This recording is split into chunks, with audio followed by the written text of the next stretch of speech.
Good morning, students. Myself, Dr. Ashish Garg, Associate Professor in Chemistry, SEAT, RN Ruia government college, Ramgarh, Shekhawati, district Sikar, Rajasthan. बच्चों, BSc part first में second paper organic chemistry में हमने topic start किया हुआ है alkenes, और second part में हमने मेथड ऑफ प्रिपरेशंस एल्कीन्स के बनाने की विधियां हमने शुरू की थी। बच्चों, एक चीज़ यहाँ बताना ज़रूरी है कि आप लोगों ने 11th 12th क्लास में भी एल्कीन के बारे में पढ़ा है, लेकिन यहाँ पर हम जो method of preparations, method of synthesis alkenes के पढ़ रहे हैं, उनके अंदर हमें प्रत्येक मेथड में मैकेनिज्म पार्ट, किस क्रिया विधि से अभिक्रिया होती है, इसको हमें समझाना यहां पर जरूरी है। बच्चों, we start now second method is the alcohols के निर्जलीकरण से। राइट बच्चों, देखिए यहां पर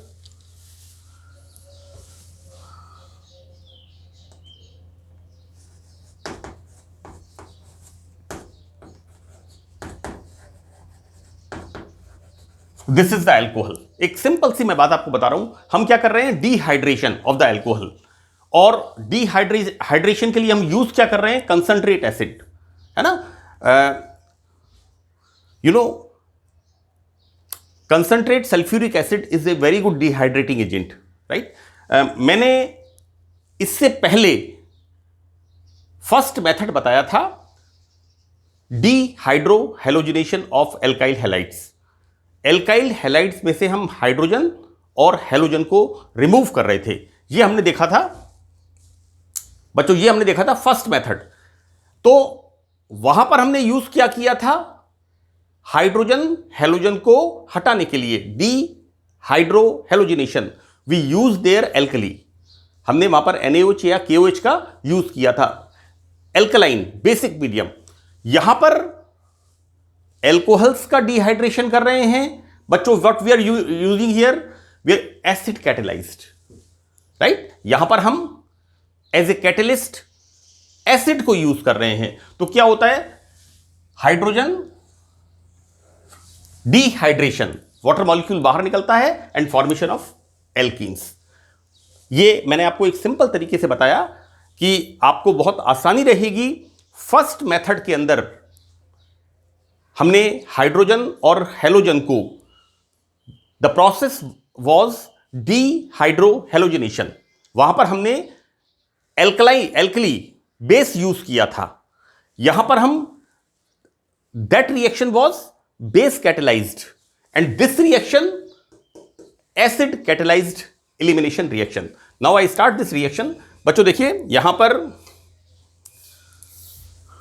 एल्कोहल्स का निर्जलीकरण, डिहाइड्रेशन, एक एसिड कैटेलाइज्ड एलिमिनेशन रिएक्शन है। बच्चों, एलिमिनेट हो रहा है, यहां पर बाहर निकलता है, विलोपित हो रहा है ना। जब एल्कोहल को कंसंट्रेट एसिड से क्रिया कराते हैं तो डिहाइड्रेशन होकर के एल्कीन्स बनती हैं।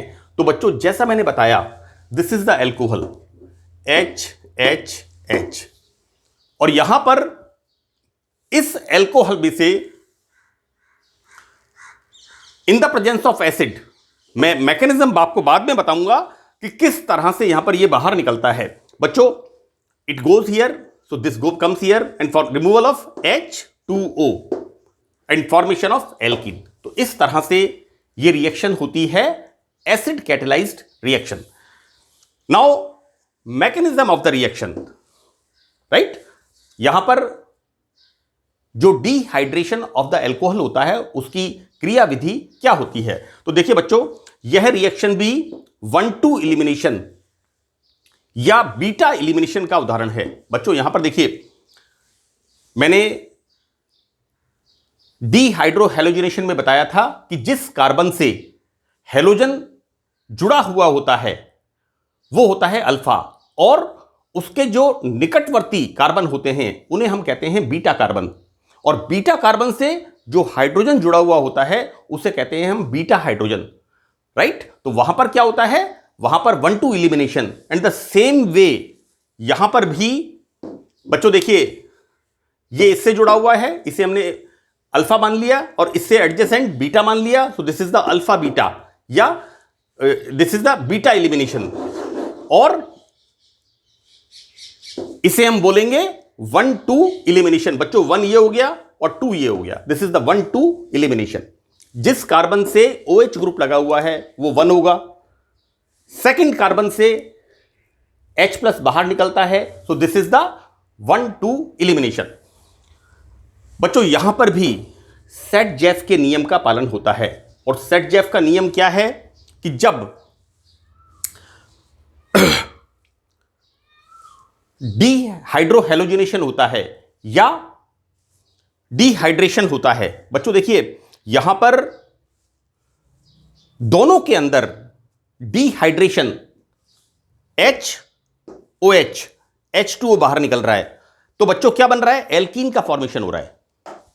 सेट-जेफ का नियम क्या होता है, यहां पर बच्चों सेट-जेफ का नियम यह होता है कि वो एल्कीन अधिक मात्रा में बनती है जिसमें प्रतिस्थापियों की संख्या ज्यादा होती है, जिसमें ब्रांचिंग ज्यादा होती है, सब्स्टिट्यूएंट्स की संख्या ज्यादा होती है।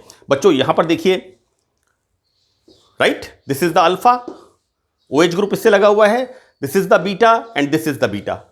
अब यदि हाइड्रोजन इसका बाहर निकलता है H2O, तो क्या फॉर्मेशन होगा, CH double bond CH2, this is the 1 butene, less in percentage, कम मात्रा में बनता है, राइट।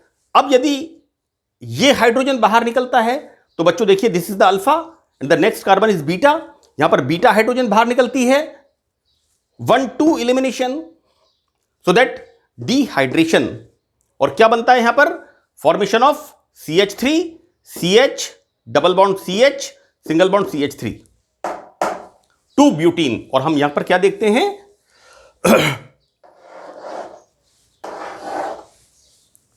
यहां पर एल्काइल सब्स्टिट्यूएंट ज्यादा होते हैं, ब्रांचिंग ज्यादा होती है, राइट। तो this is the set-Jeff rule. तो बच्चों वह एल्कीन अधिक मात्रा में बनती है जिसमें सब्स्टिट्यूएंट्स की संख्या ज्यादा होती है, या हम इसको आप ऐसे भी लिख सकते हैं, जिसमें श्रृंखला अधिक होती है, जिसमें ब्रांचिंग अधिक होती है। बच्चों देखिए, दिस इज द इथेनॉल। हम जब एसिड कैटालिसिस करते हैं तो क्या होता है, रिमूवल ऑफ दिस, कोई भी, this is the alpha and this is the beta, कोई भी कर सकते हैं बच्चों, then formation of this ethene plus H2, right. Now here हम क्या देखते हैं, सेकंड एग्जांपल क्या है हमारा, इसमें नंबरिंग हम इधर से करेंगे,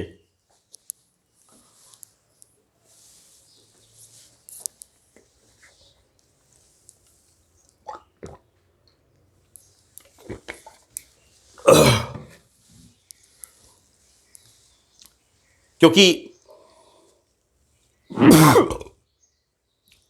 क्रियात्मक समूह इस तरफ है, 1 2 3 4,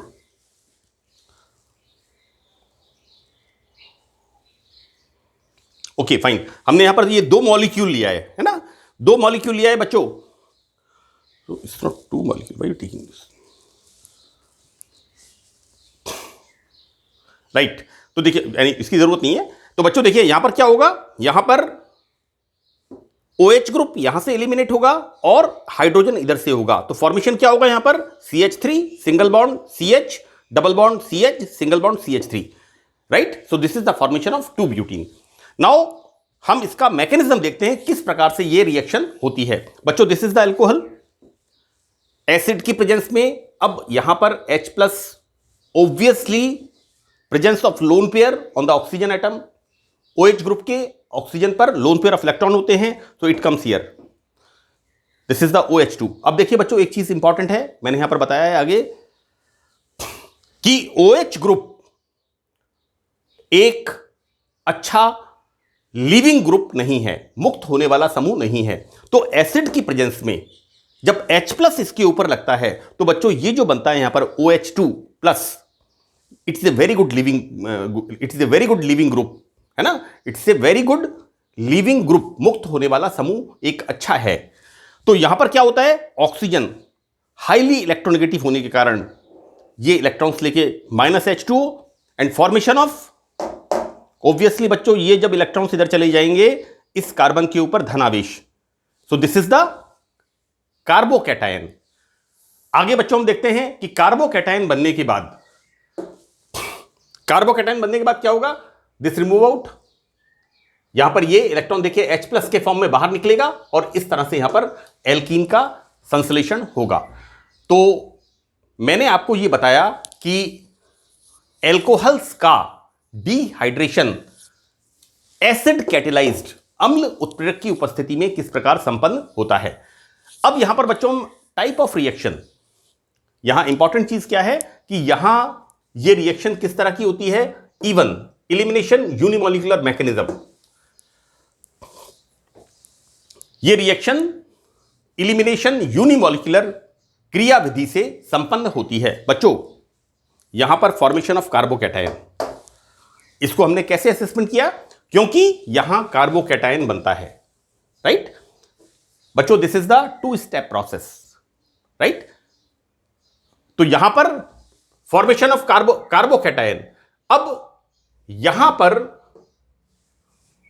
इलिमिनेशन रिएक्शन में अगर हम बात करते हैं तो जो सबस्ट्रेट होता है वो एल्कोहल नहीं होकर के ये होता है।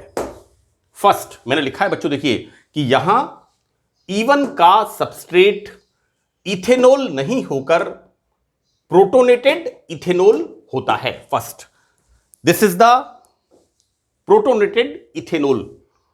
मैंने जैसा आपको बताया कि OH group is not a good leaving group while this OH2+ is a very good living group, right. तो यहां पर जो E1 का सबस्ट्रेट होता है वो होता है फर्स्ट प्रोटोनेटेड एल्कोहल इथेनॉल।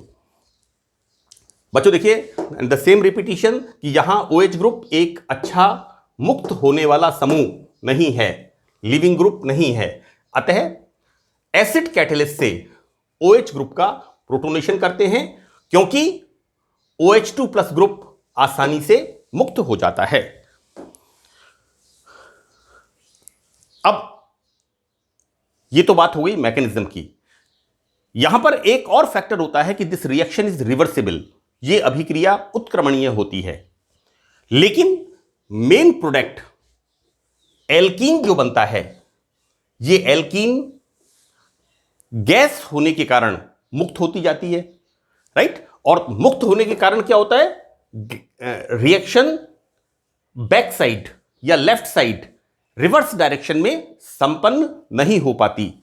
तो बच्चों यहां पर एल्कीन गैस होने के कारण बाहर निकलती जाती है और साम्य इक्विलिब्रियम वो दाईं तरफ सरकता जाता है, यानी रिएक्शन आसानी से संपन्न होती जाती है और एल्कोहल का एसिड की प्रेजेंस में डिहाइड्रेशन होकर के एल्कीन का फॉर्मेशन, एल्कोहल से एल्कीन का फॉर्मेशन होता जाता है। बच्चों देखिए यहां पर क्या हो रहा है कि इस रिएक्शन में इंटरमीडिएट कार्बोकैटायन है, राइट बच्चों। The important thing is this, यहां पर कार्बोकैटायन का फॉर्मेशन होता है, राइट। तो बच्चों कार्बोकैटायन का फॉर्मेशन होने के कारण जो एल्कोहल्स हैं उनकी रिएक्टिविटी का सीक्वेंस वो ही होगा जो कि कार्बोकैटायन का होता है, राइट। यानी tertiary alcohol, then secondary alcohol, then primary alcohol, क्योंकि कार्बोकैटायन की